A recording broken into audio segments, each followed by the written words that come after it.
Di sini kami kelompok 13 akan mempresentasikan hasil kerja kelompok kami dengan materi menjelaskan sifat-sifat kelistrikan konduktor.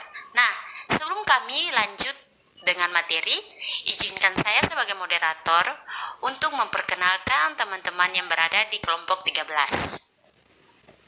Yang pertama, ada Meisi Lawalata.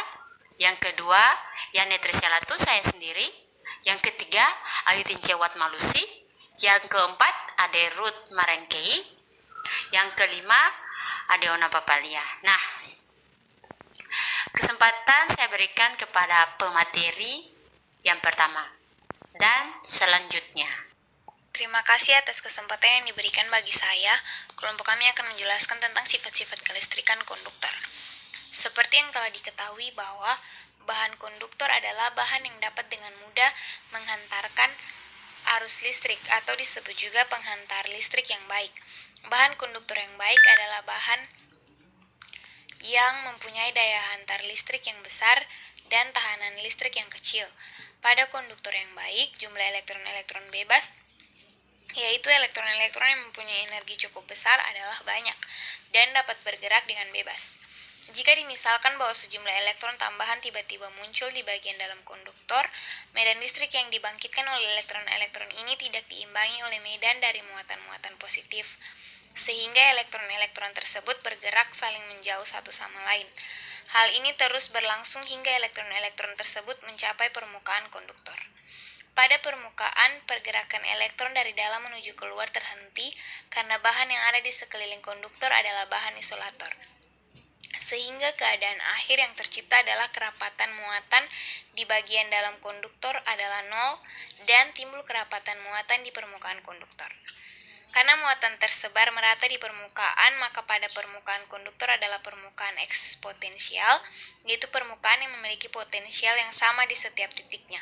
Begitu pula pada bagian dalam potensial juga sama, karena medan listrik di dalam bahan adalah nol. Sedangkan di bagian dalam konduktor, dengan anggapan bahwa terjadi kesetimbangan elektrostatis, maka dengan kata lain medan listrik di dalam konduktor adalah nol. Karena jika medannya tidak nol, elektron-elektron bebas di dalam konduktor akan mengalami gaya listrik dan akan dipercepat karena gaya ini. Banyak contoh dari bahan konduktor diantaranya adalah emas, perak, tembaga, aluminium, seng, dan besi. Kesempatan selanjutnya saya berikan kepada pemateri yang kedua. Terima kasih. Ya, selanjutnya saya pemateri kedua atas nama Ayu Tincewat Malusi. Saya akan menjelaskan sifat kelistrikan dari bahan konduktor antara lain. Yang pertama, medan listrik di dalam bahan adalah nol. Yang kedua, rapat muatan di dalam bahan adalah nol dan muatan terbesar merata di permukaan bahan. Yang ketiga, pada seluruh konduktor, potensial listrik adalah sama atau ekipotensial. Jika elektron bergerak bebas, mudah terjadi arus listrik atau konduktor, penghantar listrik atau logam. Ada pula konduktor ion positif dan negatif atau keramik. Jika elektron terikat pada atom, tidak mudah terjadi arus listrik. Isolator, non-konduktor, insulator listrik, atau semua jenis bahan lainnya. Hanya jika diberi medan listrik cukup kuat, kekuatan dielektrik bahan isolator menjadi konduktor. Selanjutnya pemateri ketiga. Iya, terima kasih atas kesempatannya. Bahan penghantar konduktor memiliki sifat-sifat penting, yaitu yang pertama, daya hantar listrik. Arus yang mengalir dalam suatu penghantar selalu mengalami hambatan dari penghantar itu sendiri. Besar hambatan tersebut bergantung dari bahannya. Yang kedua yaitu koefisien temperatur hambatan. Telah kita ketahui bahwa dalam suatu bahan akan mengalami perubahan volume bila terjadi perubahan temperatur. Bahan akan memuai jika temperatur suhu naik dan akan menyusut jika temperatur suhu turun. Ya, demikian materi yang saya sampaikan. Kepada pemateri selanjutnya disilahkan.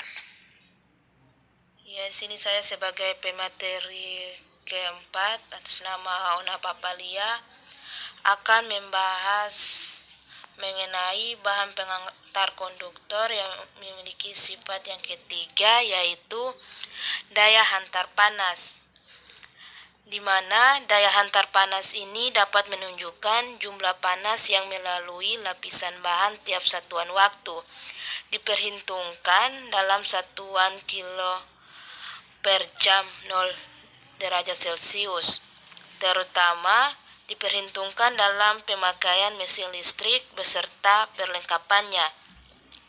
Pada umumnya, logam mampu mempunyai daya hantar panas yang tinggi.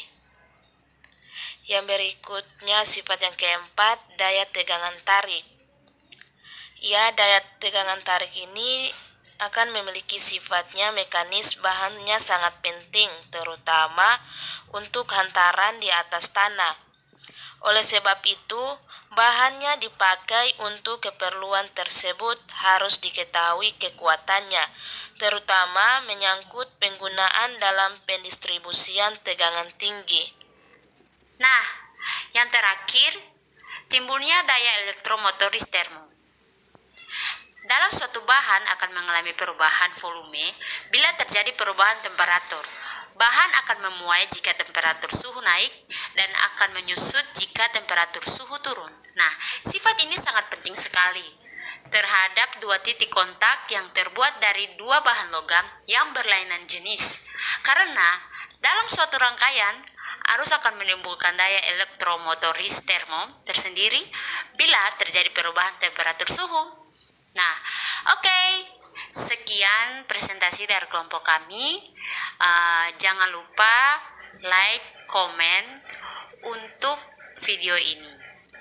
Terima kasih.